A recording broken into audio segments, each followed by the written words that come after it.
అయితే ఈ పార్లమెంట్ సమావేశంలో తెలుగుదేశం పార్టీ ఏ విధంగా ఏ అంశాలను లేవనెత్తబోతుంది అన్న అంశాలను మనతో పంచుకోవడానికి తెలుగుదేశం పార్టీ పార్లమెంటరీ పార్టీ నేత యువ నేత అయినటువంటి లావు శ్రీకృష్ణదేవరాయ మనతో ఉన్నారు. వారిని అడిగి మరిన్ని వివరాలు తెలుసుకుందాం. లావు శ్రీకృష్ణదేవరాయ గారు, ఈ పార్లమెంట్ సమావేశాల్లో టీడీపీ తరఫున ఏ అంశాలను లేవనెత్తబోతున్నారు?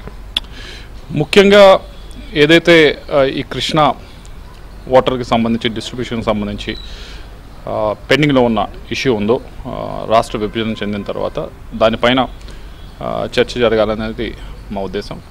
దీంతో పాటుగా మొన్న సిఐఏ సదస్సు జరిగింది విశాఖపట్నంలో, అద్భుతంగా జరిగింది. దానిపైన చర్చ జరగాలని, అలాగే విశాఖ ఇంకా ఏం చేస్తే బాగుంటుంది. విశాఖ ఇప్పటికే మెట్రో కూడా మన విభజన చట్టంలో హామీ ఉంది, విశాఖపట్నంకి విజయవాడకి, దానిపైన కూడా చర్చ జరగాలనేది మా ఉద్దేశం. వీటితో పాటుగా ఇంకా మిగతా ఏదైతే జల్ జీవన్ మిషన్ ఉందో మీ అందరికీ తెలిసిందే, 2019 నుంచి 2024 దాకా దాదాపు 22,000 కోట్లు రాష్ట్రానికి ఇస్తే కేవలం 2,000 కోట్లు మాత్రమే ఖర్చు చేయడం జరిగింది. దానివల్ల రాష్ట్ర ప్రజలు బాగా ఇబ్బంది పడుతూ ఉన్నారు. ఇంటింటికి నీళ్ళు, కుళాయి నీళ్ళు లేక.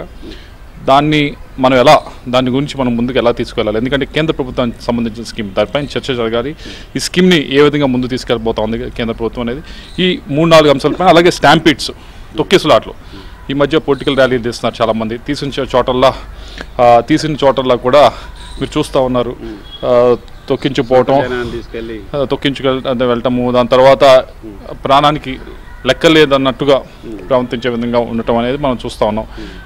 దానిపైన ఏదైతే ఫైర్కి ఒక గైడ్ లైన్స్ ఉన్నాయో సెంట్రల్ వైపు నుంచి, అలాగే మీటింగ్స్ జరిగినా కానీ, పొలిటికల్ మీటింగ్ కానీ, నాన్ పొలిటికల్ మీటింగ్స్ ఎటువంటి జరిగినా కానీ ఒక గైడ్ లైన్స్ అనేది ఒకటి ఇక్కడ నుంచి ఉంటే బాగుంటుందని మా ఉద్దేశం. దానిపైన ఎందుకంటే ఇక్కడే ఆంధ్రలో కాదు, ఈవెన్ బెంగళూరులో కూడా జరిగింది, చాలామంది చనిపోవడం జరిగింది. కాబట్టి దానిపైన కూడా చర్చ జరగాలని మా ఉద్దేశం. వీటిపైన మేము ఎక్కువగా సమయం కేటాయిస్తాం. అయితే అమరావతి రైతులు అడుగుతున్నారు, ఈసారి అమరావతిని రాజధానిగా చేరుస్తూ ఈ యొక్క ఏపీ రీఆర్గనైజేషన్ యాక్ట్ ఏతుందో దాంట్లో సవరణ చేయాలని కోరుతున్నారు. ఆ బిల్లును కూడా ఈసారి ప్రవేశపెట్టాలని కూడా కోరుతున్నారు. దాని మీద ఏమైనా టీడీపీ కేంద్రాన్ని కోరే అవకాశం ఉందా? ఏదైతే ఈ రాజధాని విషయం ఉందో, ఒకటి వాళ్ళు అడిగేదానికి సమంజసం ఎక్కడ అంటే, హైదరాబాద్ని రాష్ట్ర విభజన చేసినప్పుడు హైదరాబాద్ని మెన్షన్ చేయడం జరిగింది విభజనలో. ఇక్కడ హైదరాబాద్ క్యాపిటల్ అనేది మెన్షన్ చేయడం జరిగింది తెలంగాణకి. కాబట్టి వాళ్ళు అడిగే దాంట్లో సమంజసం న్యాయం ఉంది. దానిపైన తెలుగుదేశం పార్టీ ఇప్పటికే ముఖ్యమంత్రి గారు ఒక విధానంతో ముందుకు వెళ్తూ ఉన్నారు. తొందరలోనే మీకు ఆ విషయం గురించి తప్పకుండా చెప్తాం. ఓకే, ఈరోజు రాత్రికి లోకేష్ గారు వస్తున్నారు ఢిల్లీకి. లోకేష్ గారు ఏ పని మీద వస్తున్నారు, ఎవరెవరిని కలుస్తున్నారు, ఏ అంశాల మీద కేంద్ర మంత్రులను కలిసారు? ముఖ్యంగా అమిత్ షా గారిని కలవబోతూ ఉన్నారు. రేపు ఏదైతే సైక్లోన్ తుఫాను మొన్న వచ్చిందో చాలా నష్టం జరిగింది. ప్రాణ నష్టం అయితే నివారించగలిగాం, కానీ ఆర్థిక పరంగా చాలా నష్టం జరిగింది.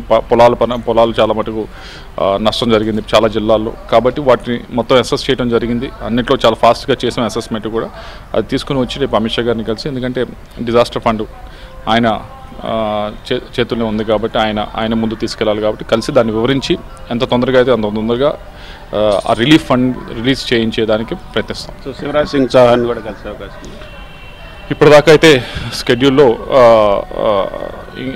ఇంకా మేము బయటికి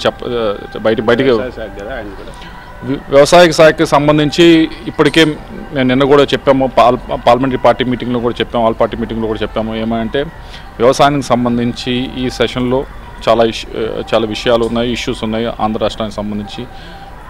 ముఖ్యంగా కాటన్కి సంబంధించి సిసిఐ ద్వారా చాలా ఇబ్బంది జరుగుతూ ఉన్నదని వాస్తవం. ఇప్పటికే ముఖ్యమంత్రి గారు దానిపైన ఒక సమావేశం పెట్టడం జరిగింది.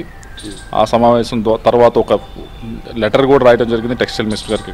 దానిపైన ఎంపీలందరం కూడా వెళ్ళి కలుస్తాం మినిస్టర్ గారిని.